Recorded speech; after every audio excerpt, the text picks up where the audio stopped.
Have you ever walked into a room and felt something was wrong, even though everyone seemed perfectly normal? Nobody looked upset. Nobody raised their voice. Nobody said anything strange. And yet something inside you refused to relax. You couldn't explain it. You couldn't prove it. You just felt it. Then days later, weeks later, sometimes even months later, you discovered you were right. The friendship wasn't what it seemed. The situation wasn't what it appeared to be. The smile wasn't genuine. And that's when a dangerous question begins to grow. Why do I keep noticing things other people miss? Stay until the end. Because the answer might completely change how you see yourself. Most people have experienced moments like this, but they quickly ignore them. They tell themselves they're overthinking, being dramatic, looking too deeply into things. So they move on. But some people can't, because the feeling doesn't disappear. It stays in the background, quietly pulling their attention towards something that doesn't fit. A reaction, a pause, a shift in energy, a contradiction nobody else seems to notice. And after enough of these moments, they begin to wonder if something is wrong with them. But what if the real question isn't, why am I noticing this? What if it's, why is everyone else missing it? One of the strangest things about awareness is that it rarely begins as a thought. It begins as a feeling. Long before your mind understands what's happening, your brain is already collecting information. Tiny changes in tone, micro-expressions that appear for less than a second, body language that doesn't match the words being spoken, a smile that arrives too late, a laugh that feels forced. Most people never consciously register these signals, but their nervous system still does. That's why sometimes you feel uncomfortable around someone before you can explain why. The explanation comes later. The signal came first, and that changes everything. Most people aren't paying attention, not because they're unintelligent, because they're busy. Busy talking, busy thinking, busy reacting, busy trying to be accepted. Their attention is focused outward. Meanwhile, something else is happening beneath the surface. Patterns are forming. Contradictions are appearing. Small details are revealing larger truths. And while everyone else is focused on what is being said, you keep noticing what isn't being said. The hesitation before an answer. The forced enthusiasm. The subtle tension hidden behind confidence.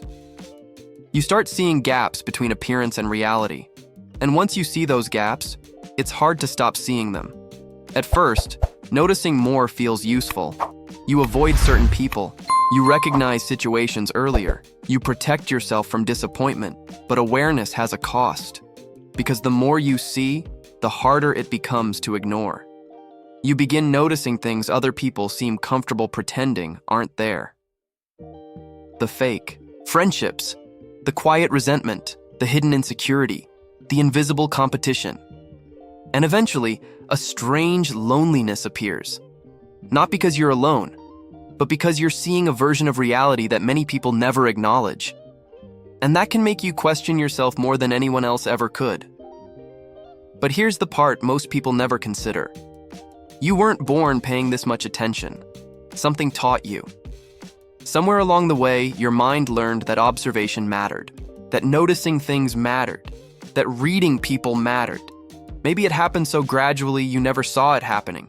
Maybe it started years earlier than you realize. But your awareness didn't appear out of nowhere. It was built, conditioned, practiced, refined.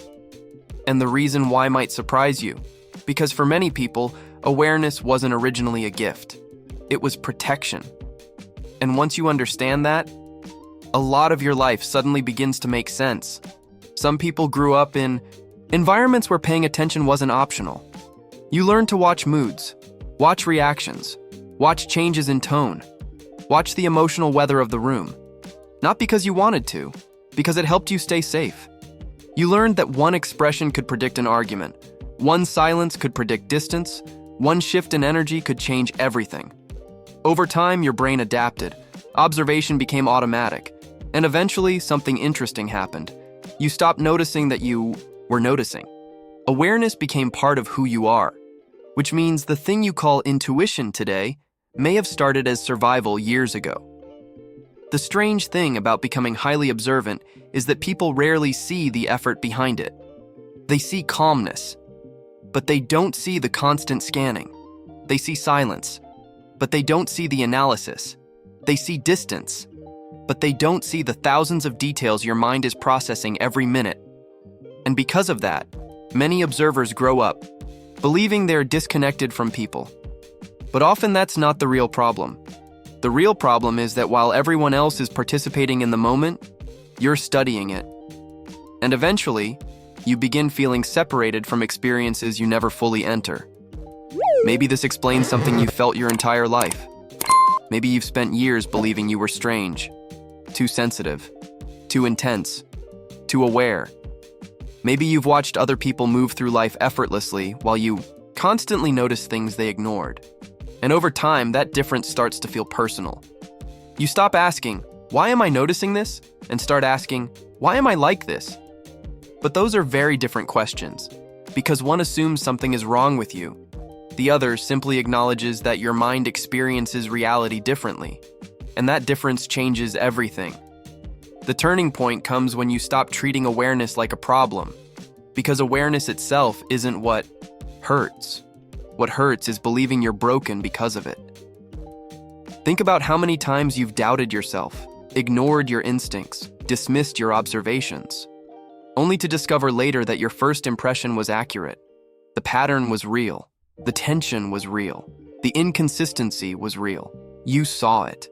You simply didn't trust yourself enough to believe it. And maybe that's the real lesson here. Not learning how to notice more, learning how to trust what you already notice.